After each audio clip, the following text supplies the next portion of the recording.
کرتا تھا وہ نہایت ہی انوکھا ہوا کرتا تھا۔ اس محفل پاک سے اگر دو تین باتیں آپ نے حاصل کر لی بے شک اور اس پر آپ عمل پیرا ہو گئے تو آپ کا یہاں پر بیٹھنا فضول نہیں جائے گا، بلکہ یہ نجات کا بھی سبب بن سکتا ہے اور یقیناً بنے گا۔ حضور سرور کونین صلی اللہ تعالی علیہ وسلم کے جو فضائل ہیں، جو کرامات ہیں، اسے آپ سنتے آ رہے ہیں اور اپنی مسجدوں میں آپ نے سنا اور سنتے رہیں گے، لیکن حضور کے جو کردار ہیں، حضور کے جو عادات و خصائل ہیں، اسے جاننا اور اسے اپنے عمل میں لانا انتہائی ضروری چیز ہے۔ آج اس کا ہمیں احساس ہو رہا ہے کہ ہم حضور کی محبت کا تو دم بھرتے ہیں، حضور سے محبت کے دعوے کرتے ہیں، زور زور سے نعرے لگاتے ہیں، لیکن ہمارا قول، ہمارا فعل کچھ اور ہی ہے۔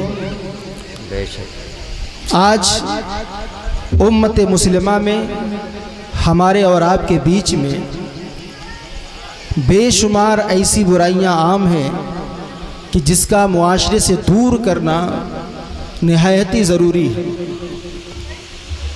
معاشرے کی تربیت اور معاشرے کے لوگوں کی تربیت یہ انتہائی دقیق چیز ہے، اور اس کام کو وہی شخص انجام دیتا ہے جو معلم ہوتا ہے، جس کے اندر معلم بننے کی صلاحیت ہوتی ہے، اور جو معلم ہوتا ہے اس کے اندر بہت ساری خصوصیات موجود ہوتی ہیں جو تعلیم دینے کے لیے ایک ضروری چیز ہے۔ اگر وہ ساری چیزیں موجود نہ ہو تو معلم نہیں بن سکتا۔ اللہ رب العزت نے اپنے محبوب کو معلم بنایا تو اپنے محبوب کے اندر بے شمار خوبیاں بھی عطا فرمائی۔ بے شک حضور صبر بھی فرماتے تھے، لوگوں کو معاف بھی کر دیا کرتے تھے، اور نہایت ہی دقیق انداز میں کبھی تعلیم فرمایا کرتے تھے، کبھی سادہ اسلوب میں لوگوں کی تعلیم فرمایا کرتے تھے۔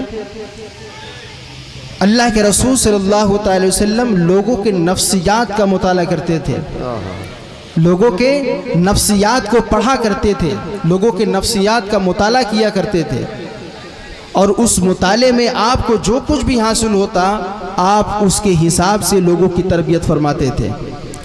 اور یہی ہمارے اندر بھی ہونی چاہیے کہ اگر ہمیں کسی کی اصلاح کرنی ہو، مثال کے طور پر اگر آپ گھر میں ہیں، بچوں کی تربیت کرنا چاہ رہے ہیں، یا اپنی بیوی کو تربیت دینا چاہتے ہیں، بھائی بہن کو تربیت کرنا چاہتے ہیں، یا علاقے کے اور محلے کے کسی بچے کی تربیت کرنا چاہتے ہیں، تو اس کا ایک انداز ہونا چاہیے، اور انداز کیسا ہو؟ نرالا ہو، انوکھا ہو، نرالا ہو، انوکھا ہو۔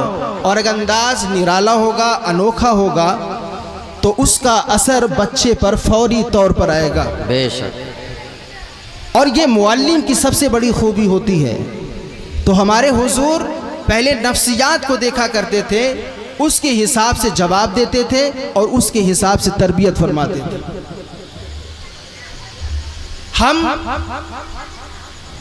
ہمارا دستور یہ ہے کہ جب ہم بچوں کی تربیت کرتے ہیں تو انہیں ڈانٹتے ہیں، انہیں پھٹکارتے ہیں، انہیں مارتے ہیں، ان سے جب کوئی غلطی ہو جاتی ہے تو انہیں جھڑکتے ہیں۔ یہ ہمارا انداز ہے، یہ نہیں ہونا چاہیے۔ حضور کا کیا انداز تھا؟ حضور کس طرح تعلیم فرمایا کرتے تھے؟ حضور بچوں کی بھی تعلیم فرمایا کرتے تھے، تمام صحابہ کی بھی تعلیم فرماتے تھے۔ حضور کا طریقہ کار کیا تھا؟ سب سے پہلے آپ ایک واقعہ ملاحظہ فرمائیے، اور اس واقعے کو آپ غور سے سنیے گا اور دیکھیے گا کہ اللہ کے رسول صلی اللہ علیہ وسلم کس طرح نفسیات کے ماہر تھے اور کس طرح نفسیات کو پڑھا کرتے تھے اور کتنے بڑے آپ معلم تھے. ایک شخص حضور کی بارگاہ میں حاضر ہوئے اور کہنے لگے کہ حضور میں آپ کی بارگاہ میں حاضر ہوا ہوں اور میں یہ چاہتا ہوں کہ کلمہ پڑھ کر دائرہ اسلام میں داخل ہو جاؤں. سبحان اللہ. لیکن سن لیں کہ میرے اندر کچھ کمیاں ہیں. میرے اندر کچھ کمیاں ہیں جو مجھ سے جاتی نہیں ہیں. وہ چیزیں مجھ سے چھوٹتی نہیں ہیں. وہ چیزیں مجھ سے چھوٹتی نہیں ہیں. کچھ کمیاں ہیں ہمارے اندر. حضور فرماتے ہیں بتاؤ تمہارے اندر کون سی کمیاں ہیں, کون سی خرابیاں ہیں. کہا حضور پہلی بات تو یہ کہ میں شراب پیتا ہوں. کیا انہوں نے کہ حضور پہلی بات تو یہ کہ میں شراب پیتا ہوں, دوسری بات یہ کہ میں بدکاری کرتا ہوں, اور تیسری بات یہ کہ میں چوری کرتا ہوں, اور چوتھی بات یہ کہ میں جھوٹ بھی بولتا ہوں. یہ 4 چیزیں انہوں نے بتائی حضور کی بارگاہ میں آ کر. کہا حضور یہ 4 خرابیاں ہیں, اگر یہ خرابیاں ہم سے دور ہو جائیں تو میں اسلام کو قبول کر لوں. حضور میں اسلام قبول کر لوں گا مگر ان میں سے کس چیز کو میں چھوڑ دوں. تو میرے آقا کریم صلی اللہ علیہ وسلم نے ارشاد فرمایا کہ تم اس میں سے جھوٹ کو چھوڑ دو. کیا فرمایا؟ اس میں سے جھوٹ کو چھوڑ دو.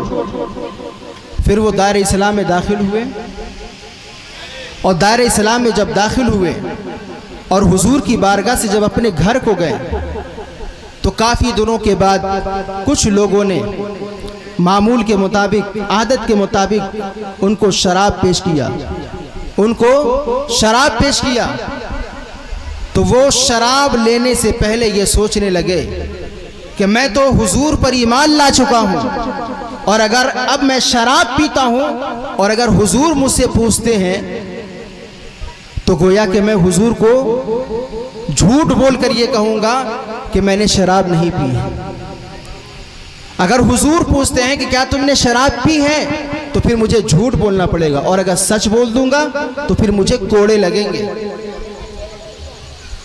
مجھے کوڑے لگیں گے. قربان جائیے اللہ کے رسول صلی اللہ تعالی وسلم پر کہ آپ اتنے بڑے معلم تھے, اتنے بڑے معلم تھے کہ آپ جانتے تھے کہ اگر میں اس شخص سے یہ کہہ دوں کہ تم جھوٹ کو چھوڑ دو, اور اگر یہ جھوٹ چھوڑ دیتا ہے تو خود بخود اس کی شراب بھی چھوٹ جائے گی, بدکاری بھی چھوٹ جائے گی, اور اس کی چوری بھی چھوٹ جائے گی.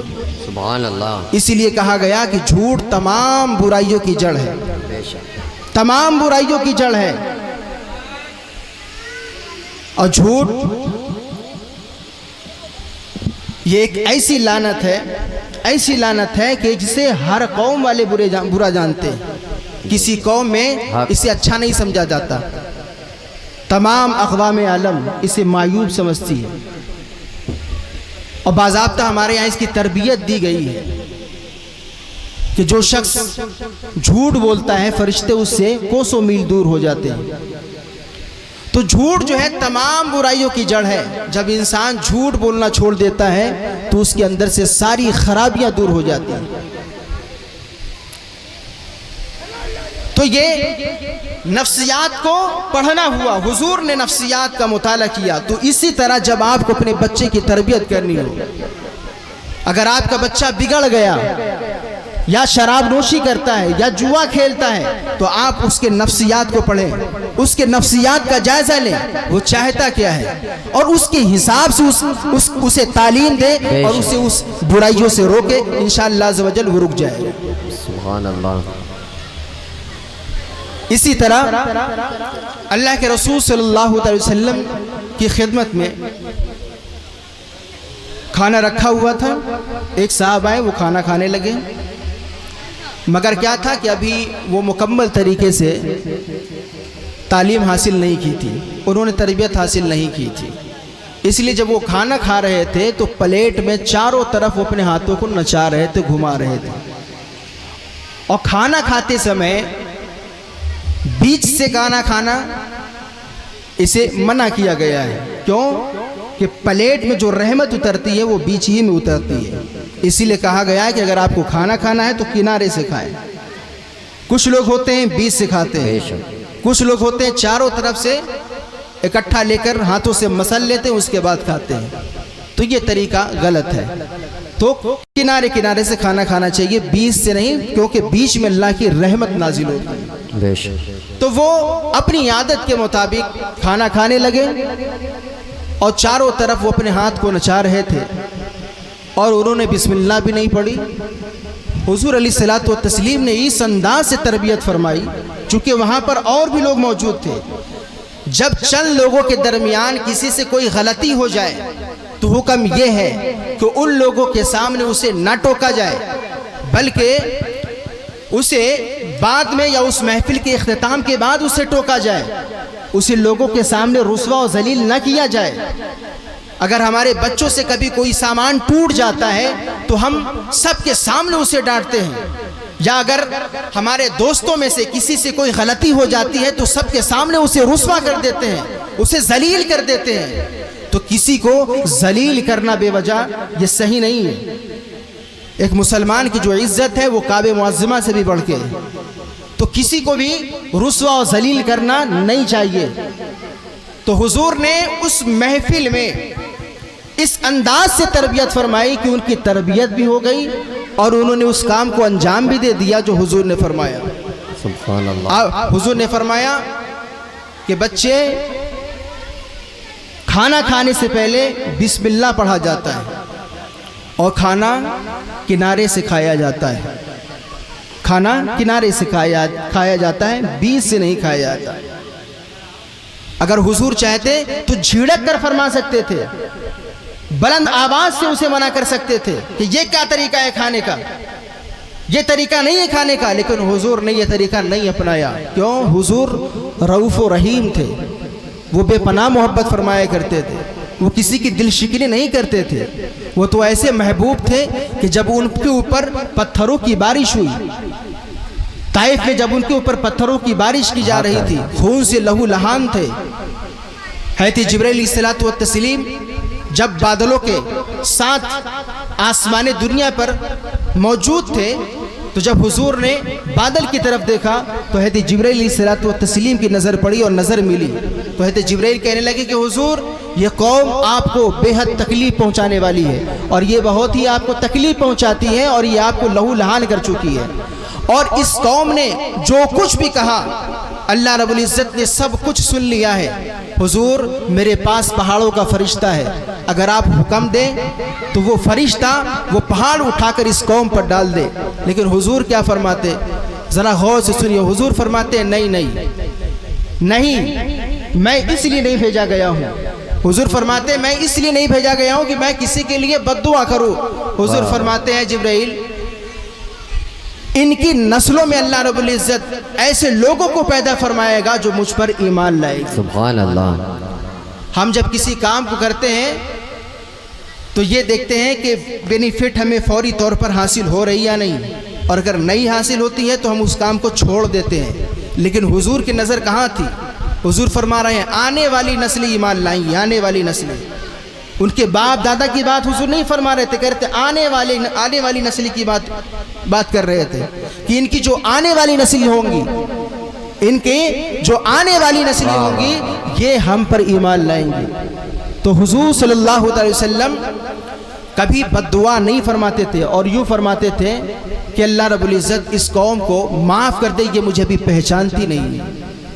تو حضور کسی کو بھی اپنے سامنے جھڑکتے نہیں تھے، بڑے ہی محبت کے ساتھ، بڑے ہی پیار کے ساتھ لوگوں کو جو ہے تعلیم و تربیت فرمایا کرتے تھے۔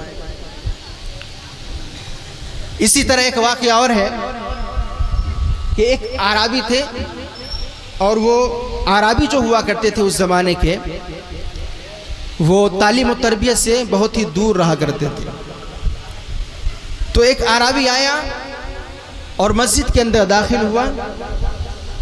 داخل ہونے کے بعد اسے پیشاب کی حاجت ہوئی، وہ پیشاب کرنے لگا۔ مسجد نبوی میں اور بھی صحابہ کرام موجود تھے، اور انہوں نے اپنی آنکھوں سے دیکھا کہ یہ شخص پیشاب کر رہا ہے، وہ بھی مسجد میں۔ کیا اسے مسجد کا احترام نہیں معلوم؟ تو کچھ صحابہ کرام اس کی طرف لپکے، اس کی طرف لپکے کہ اسے پکڑے اسے باہر کر دے. حضور نے فرمایا نہیں رک جاؤ, کہا اسے پیشاب کر لینے دو. پیشاب کر لینے کا حکم تو اس لیے دیا کہ دوران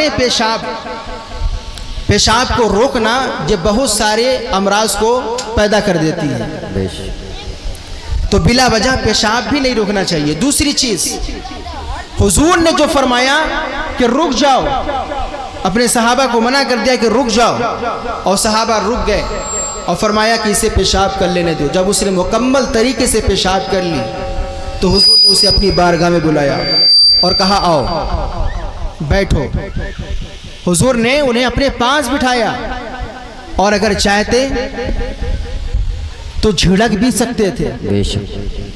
اور صحابہ اکرام جس حساب سے ان کی طرف لپکے تھے تو صحابہ اکرام انہیں مسجد کے باہر بھی کر سکتے تھے, لیکن حضور نے منع فرما دیا. کیوں کہ حضور کی عادت کریمہ یہ نہیں تھی کہ آپ کسی کو جھڑک دیتے, بلکہ اسے اپنے پاس بلاتے ہیں اور بلانے کے بعد اسے سمجھاتے ہیں. حضور جانتے تھے کہ یہ عربی شخص ہے, دیہات کا رہنے والا ہے, اور یہ بھی تعلیم و تربیت سے دور ہے. حضور فرماتے ہیں کہ یہ مسجد ہے, یہ اللہ کی عبادت کی جگہ ہے, اور یہ پیشاب کرنے کی جگہ نہیں ہے, یہ عبادت کی جگہ ہے. وہ شخص حضور سے بے حد متاثر ہوا, بے حد متاثر ہوا. اللہ کے رسول صلی اللہ علیہ وسلم اس انداز میں لوگوں کی تربیت فرماتے تھے کہ لوگ متاثر ہو جایا کرتے تھے. تو یہی انداز تربیت کا ہمارے اندر بھی ہونا چاہیے. بچوں کی تربیت کرتے وقت بھی, اور بسا اوقات بیویوں کی بھی تربیت کرنی پڑتی ہے, بھائیوں کی بھی تربیت کرنی پڑتی ہے, بہنوں کی بھی تربیت کرنی پڑتی ہے. تو تربیت کے معاملے میں اپنا نظریہ بالکل ٹھنڈا ہونا چاہیے, بالکل ہی نرم ہونا چاہیے, لہجہ بھی سخت نہیں ہونی چاہیے. اس کا اثر بچوں پہ آتا ہے. اسی طرح اگر آپ کسی سے سخت ناراض ہو جائیں, اگر وہ آپ سے انتقام بھی لینا چاہے, اور انتقام کے وقت اگر اس کے ہاتھ میں تلوار ہے, اور اگر اس وقت بھی آپ نے نرمی کا لہجہ اختیار کیا اور عفو درگزر سے کام لیا, تو یقین جانیے کہ وہ آپ کے انتقام سے باز آ جائے گا, وہ آپ کے انتقام سے باز آ جائے گا. لیکن اس کی طرح جو انتقام لینے آیا ہے, اگر اس کی طرح آپ بھی غصے میں آ جاتے ہیں, اور آپ بھی اپنا تیور دکھاتے ہیں, اور آپ بھی اپنی قوت کا مظاہرہ کرتے ہیں, تو پھر یقین جانیے دونوں میں سے کسی ایک کا قتل ضرور ہوگا, یا دونوں میں سے کسی ایک کا ہاتھ پاؤں ضرور ٹوٹے گا, یا سر ضرور پھٹے گا, اور اس طرح دو گھر برباد ہوں گے. تو انتقام کے وقت بھی اگر آپ عفو درگزر سے کام لیں گے تو ضرور آپ کو اس کا بینیفٹ ملے گا. یہاں پر ایک روایت ہے, ملاحظہ فرمائیے کہ اللہ کے رسول صلی اللہ علیہ وسلم ایک مرتبہ ایک لشکر سے جو ہے, ایک لشکر کے ساتھ واپس ہو رہے تھے, اور کافی دھوپ تھی, بڑی گرمی تھی, شدت کی گرمی تھی. اللہ کے رسول صلی اللہ علیہ وسلم نے لشکر والوں کو رکنے کا حکم دیا, اور اللہ کے رسول صلی اللہ علیہ وسلم ایک پیڑ کے سائے کے پاس جا کر جو ہے آرام فرمانے لگے. اتنے میں